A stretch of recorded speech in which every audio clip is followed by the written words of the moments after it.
The following program is produced by Project Bait and does not reflect the views of this station.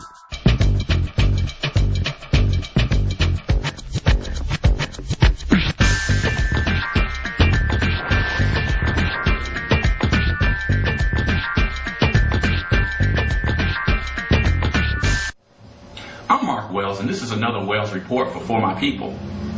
In past segments of For My People, I've discussed the media usage of the term post-racial to describe American society since the rise of Barack Obama to the presidency of the United States. Although by the time this segment of For My People airs, this latest footnote of post-racial America will have died down already. But I still think it deserves an analysis as it gives us another example of the American racial psyche. I'm speaking of the incident involving Senate Majority Leader Harry Reid's comments about the then Senator Barack Obama during his presidential campaign. In a book called Game Change, journalists John Hellman and Mark Halperin gave us some insight into what was going on behind the scenes during the 2008 Democratic and Republican presidential race. According to the authors, Senate Majority Leader Harry Reid said that he thought that Senator Obama was electable because he was, quote, light-skinned, unquote, and because he lacked a, quote, Negro dialect unless he wanted to have one, unquote. Although the book is filled with interesting tidbits from behind the scenes of both sides of the aisle during the presidential race, this story was the first one to be blown up and scrutinized by the media. The topic of Reid's comments and the subsequent frenzy caused GOP Chairman Michael Steele to call for Reid to step down as Senate Majority Leader. According to Steele, if the tables had been turned and a Republican had made such a statement, Democrats would have been calling for his head. Let's take a closer look at this controversy and come to some sort of conclusion. First of all, in regards to Steele, the GOP's token head Negro in charge, his argument for Reid's resignation is about as strong as a deck of cards. Why?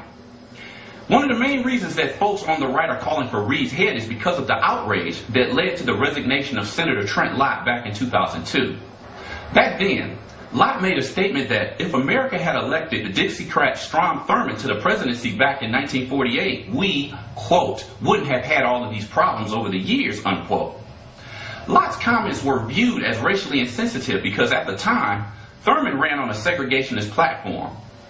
The reason Lott's comments were so hard to defend was because given his past affiliation with pro-segregationist groups, it was difficult to argue that his comments didn't mean that he supported racial segregation. I would also like to apply Reid's statement that Obama lacked a Negro dialect unless he wanted to have one to GOP leader Michael Steele. In my view, Steele is in no position to raise a fuss about someone using a certain dialect if one chose to do so. This is the very same Michael Steele that announced he was planning a, quote, off the hook, unquote, public relations campaign. The very same Michael Steele that said Obama's stimulus plan was a way for some people to get some, quote, bling bling, unquote. When we consider Steele's conservative base, his obvious attempt to appeal to a younger, less white demographic comes off about as authentic as Pee Wee Herman at a Wu-Tang Clan concert. I don't have any problem with anything Harry Reid said because, frankly, he simply stated the truth. I have never met President Obama, but I'm sure that he doesn't speak to his boys in the same manner that he addresses the American people during a State of the Union address. Many of us who live in different worlds are able to seamlessly switch our demeanors and dialects to fit a given situation or environment. That's nothing new. Obama knew the image of himself that he had to sell to the American people in order to become president. I mean, let's get real. Which of these dialects do you think would be more impressive amongst voters for someone who was running for a major political office?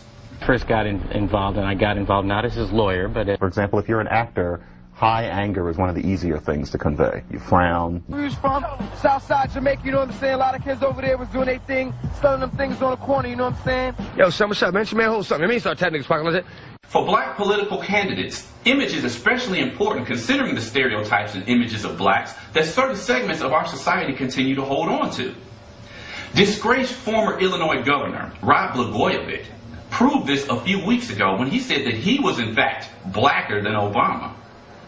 In the February issue of Esquire magazine, Blagojevich argued that he was blacker than Obama because once upon a time he had shined shoes and grown up in a black community. In his statement, Blagojevich clearly associated poverty and certain types of jobs with black folk. But again, in mainstream Western societies, persons of African descent continue to represent the image of lower class status.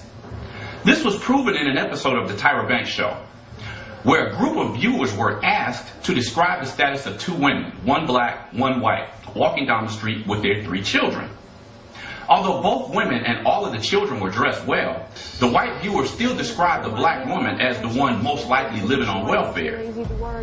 Harry Reid also spoke the truth about Obama's lighter skin possibly being an advantage with voters who may consider voting for a black candidate.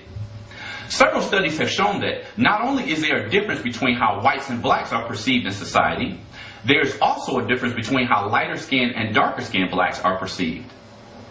In a 2002 study by Keith Maddox and Stephanie Gray, more people describe darker skinned blacks as unattractive, aggressive, criminal, unintelligent, lazy, and poor, while describing lighter skinned blacks as educated, motivated, and attractive. In 2006, Jennifer Eberhardt and associates found that judges gave darker-skinned blacks with more pronounced African features an average of 8 months longer sentences than lighter-skinned black criminals possessing less prominent African features. Other studies show that lighter-skinned blacks are preferred to fill job vacancies. In the political arena, yet another study by Jennifer Rothschild found that the probability of receiving votes increased by 21% for the more lighter skin of 2 black political candidates. Thus, given these facts, in reality, there should be nothing shocking about what Harry Reid said. Reid simply spoke about the America he knows exists, rather than the illusionary post-America that many want us to believe in. This is Mark Wells, and this has been another Wells Report for My People.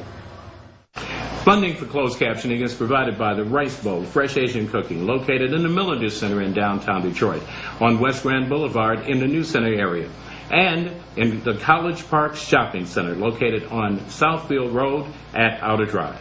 For more information, contact us at 313-963-3200.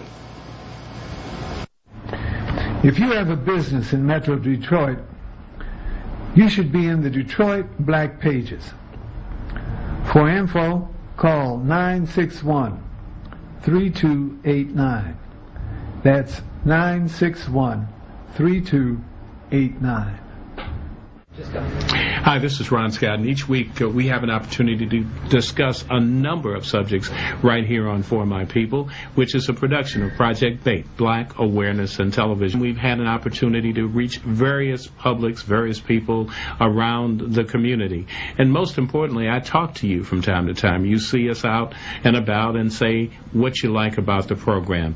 And we encourage this. In fact, we've just instituted our new website, and we want you to take a look at it. In addition to that, we have the continuing effort to train a new generation of young people to continue the activities that Project BAIT started with so long ago.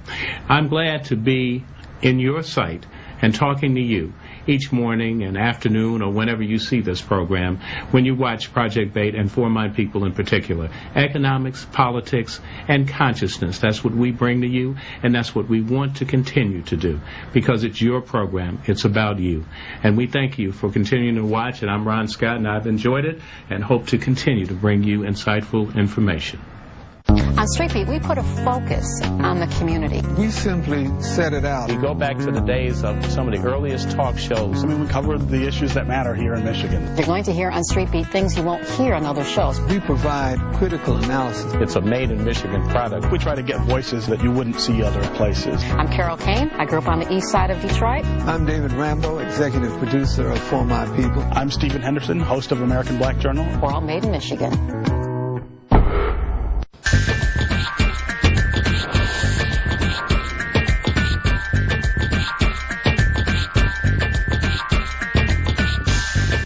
The preceding program was produced by Project BAIT and does not reflect the views of this